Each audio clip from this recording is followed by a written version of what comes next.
नमस्कार, मी पंजाब डक. आज आहे 4 जून 2026 शेतामध्ये. तर या ठिकाणी येऊन शेतकऱ्याला एक अंदाज जाणार आहे. आजच्यानं कंप्लीट 4-5-6 म्हणजे 4 दिवस पाऊस राहिलेला आहे. ज्यांची कामं असेल तर तुम्ही रोटायटर करून घ्या. राज्यामध्ये मात्र मी पहिल्यापासूनच म्हटलं होतं 7 ते 14 राज्यात मान्सूनचा पाऊस येणार आहे. तर केरळला देखील मान्सून सक्रिय झाला आणि पुढं प्रवासाकडे निघालेला आहे. त्याच्यानंतर आता ते महाराष्ट्राकडे येणार आहे. मात्र 7 तारखेपासून काही भागात 7ला सुरुवात होईल, दक्षिण महाराष्ट्राकडे पुन्हा 8ला पुढं सरकल, 9ला पुन्हा आणखी पुढं सरकल, असं सरकत पुढं सरकणार आहे. म्हणून हा अंदाज सर्व मग 14पर्यंत महाराष्ट्राच्या बऱ्याच भागामध्ये मान्सून दाखल होईल, म्हणून हा अंदाज लक्षात यायचा.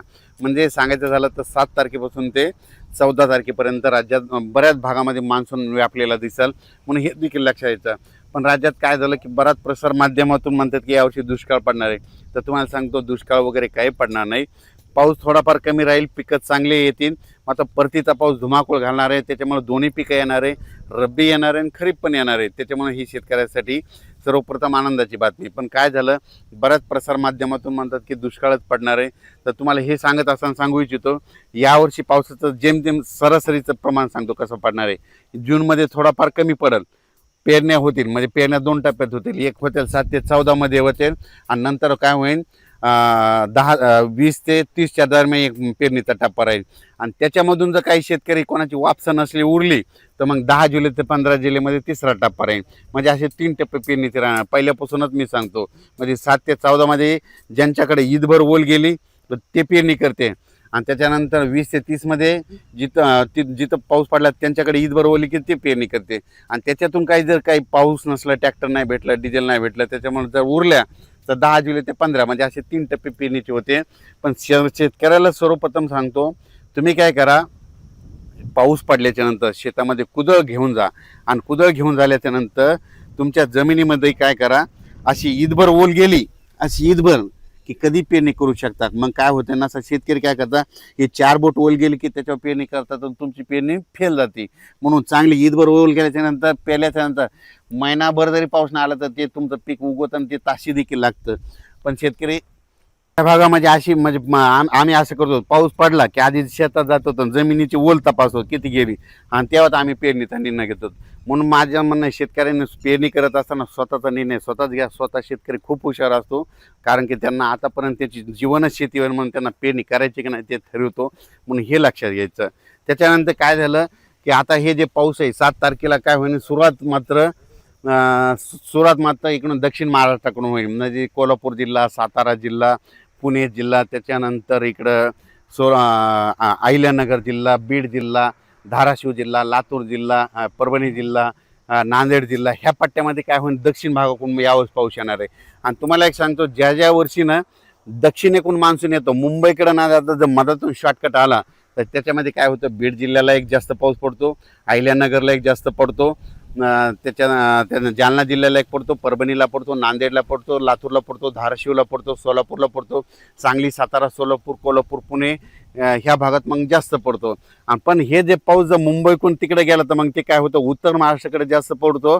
आणि हे जे बीड जिल्हा, लातूर जिल्हा, धाराशिव जिल्हा, अहिल्यानगर ह्या भागाला कमी पडतो. पण यावर्षी ह्या बीड जिल्ह्याला, अहिल्यानगरसाठी खूप आनंदाची बातमी, यावर्षीमध्ये दक्षिणेकडून मान्सूनमध्ये येईल. आणि पुढं न जाता मधातूनच कट हाणल्यामुळे काय होईल, तुमच्या भागाची पेरणी लवकर लागेल. त्याच्यानंतर परभणी जिल्ह्यात देखील काय होणार आहे, हे पाऊस काय होणार, असा खालूनच म्हणजे दक्षिणेकडून असा पुढं सरकत येणार आहे. आणि ते फक्त काय होईल, थोडा नंदुरबार जिल्ह्यासाठी, धुळे जिल्ह्यासाठी थोडंफार कमकुवत राहील. पण त्यांना देखील काय होईल, ते मान्सून पुढं आल्याच्या नंतर त्यांना मात्र रिमझिम पाऊस त्यांना सुरू राहील. इकडे पाऊस सुरू झाल्याच्यानंतर त्यांना रिमझिम पाऊस सुरू होईल. आणि त्यांच्या रिमझिममध्ये जर ईदभर ओल गेली तर ते शेतकरी पेरणीचा ते निर्णय घेतील. करायला परत एक सांगतो, आमच्या इकडे परिस्थिती कशी, आम्ही ईदभर ओल गेली की पेरणीचा निर्णय घेतो. आपण आपलं जसं तुमच्या भागात कसं करतात तुम्ही तुमचा निर्णय घ्या. आणि पेरणीचा आम्ही पाऊस येण्याचं, पाऊस कसा येणार त्याचं काम सांगू, आणि तुम्ही तुमचा पेरणीचा निर्णय स्वतः घ्या. आणि बियाणे निवडत असताना आपल्या नातेवाईकाला, आपल्या स्वतःच्या अनुभवानुसार कुठं आपण स्वतः डोळ्याने पाहिल्यानंतर त्या बॅग निवडल्या तसेच बियाणे निवडा. मी देखील आता माझं शेत आहे, यावर्षी माझे 20 एकर सोयाबीन राहणार आहे आणि कापूस देखील राहणार आहे. आणि यावर्षी जवळपास 30 एकर शेतामध्ये कापूस देखील आहे, सोयाबीन देखील मी पेरणार आहे. आणि पेरणी करत असताना तुम्हाला त्याचा व्हिडिओ देखील देणार आहे आणि कापूस मी ज्या धूळ पेरणी करणार आहे त्याचा देखील तुम्हाला व्हिडिओ देणार आहे. मी माझं कसं स्वतः निर्णय घेतो, तुम्ही तुमचे स्वतः निर्णय घ्यायचे शेती करत असताना.